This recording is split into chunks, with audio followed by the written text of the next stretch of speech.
intrigada por eles, começar a leitura Viajar no Tempo. Essa é uma das magias que a leitura causa, além da viagem por lugares que às vezes sequer imaginamos conhecer um dia. Tem também a viagem no tempo, que transporta o leitor e instiga sua imaginação. Em 1791, nas profundezas de um beco escuro de Londres, Nella aguarda sua próxima cliente, uma curandeira conhecida e respeitada no passado por muitas mulheres. Assim como sua mãe foi um dia, ela agora usa o conhecimento que tem para um propósito mais obscuro: vender venenos para mulheres desesperadas e que fariam de tudo para se libertar dos homens ameaçadores em suas vidas, seja ele marido, amante, patrão.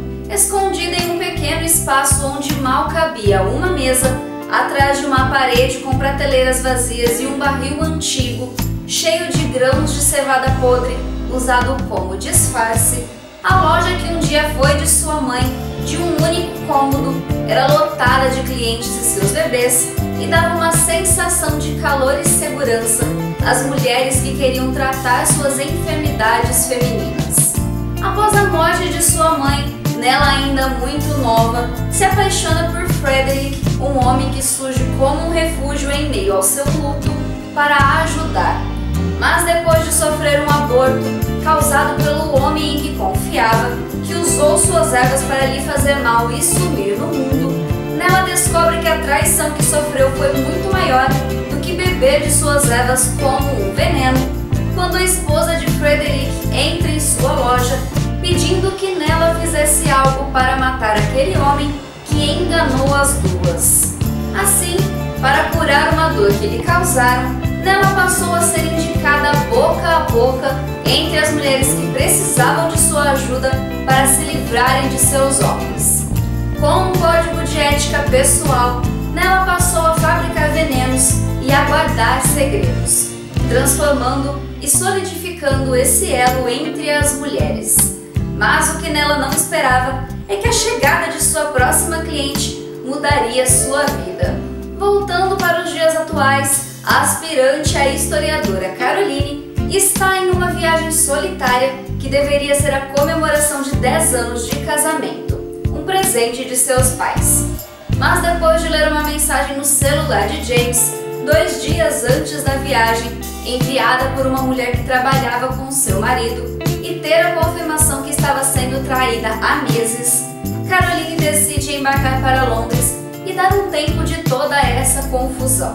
Ela, que abriu mão do mestrado em Cambridge para se casar com o homem que amava, que havia aberto mão de sua carreira para trabalhar com seus pais e cuidar das finanças da fazenda, já que esse era um emprego que lhe daria dinheiro, que adiou, ano após ano, o sonho de ser mãe, porque nunca era o momento certo para a carreira tumultuada e cheia de trabalho de James.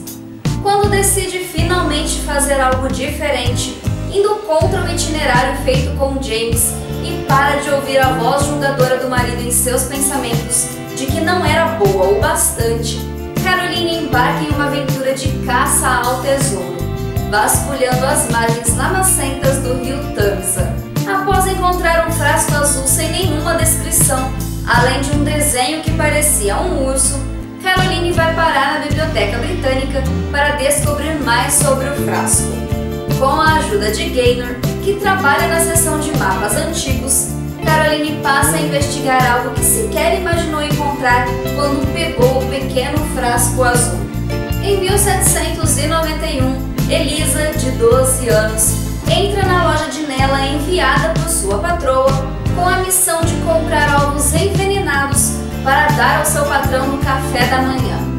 Muito nova para compreender o que se passava no esconderijo de Nella, Elisa era curiosa, inteligente e acreditava em magia, mas ainda era ingênua para carregar o peso de um assassinato em suas mãos. Após a morte do patrão ser bem-sucedida, Elisa acredita estar sendo perseguida pelo fantasma do homem, já que foi ela que serviu os ovos quando menstrua pela primeira vez. E por não ter conhecimento do que era aquilo, acreditava sangrar como castigo pelo crime que cometeu. Assim, ela começa a frequentar a loja de Nella na esperança de encontrar alguma poção mágica que afaste o fantasma da casa. Mas a chegada de uma nova cliente que não deseja matar o seu marido, mas a prima dele, que é sua amante, coloca os segredos de Nella em perigo, já que a mulher, com muita influência na sociedade londrina, ameaça Nella, fazendo com que ela vá contra os seus princípios de nunca matar uma mulher, e acaba entregando tal veneno encomendado com a ajuda de Elisa. Porém, uma reviravolta acontece e o marido acaba tomando todo o veneno por engano, morrendo em poucos minutos durante uma festa em sua casa, nos braços da amante. Com uma morte repentina suspeita, a polícia passa a investigar quem foi o autor do crime e quem confeccionou o veneno, fazendo Nella e Elisa tomarem medidas drásticas para se protegerem e protegerem os segredos de tantas outras mulheres. Com a ajuda de Gaynor, a pesquisa de Caroline acabou levando ao endereço original da loja de Nella, de onde saiu aquele frasco azul e que agora está escondido por mato e prédios empresariais, fazendo Caroline se aventurar, invadindo o lugar e descobrir os segredos guardados no livro de registros de Nella, com os nomes das mulheres que compraram seus venenos, das ervas utilizadas e dos homens que elas mataram. Toda essa aventura faz Caroline pesar a vida que teve nos últimos 10 anos com James. Era preciso assumir que eles eram infelizes e que ela abriu mão de muitos sonhos para viver ao lado dele. Um homem egoísta, que nunca a apoiou em nada, que sempre a criticou e que usava de chantagem emocional para se livrar dos erros que cometeu e não queria assumir, e para manter Caroline presa ao casamento em uma atitude um tanto possessiva. Essa viagem no tempo durante a leitura me fez analisar muitas das escolhas que fiz na minha vida e dos arrependimentos que eu carregaria hoje se há 10 anos eu não tivesse escolhido a minha felicidade.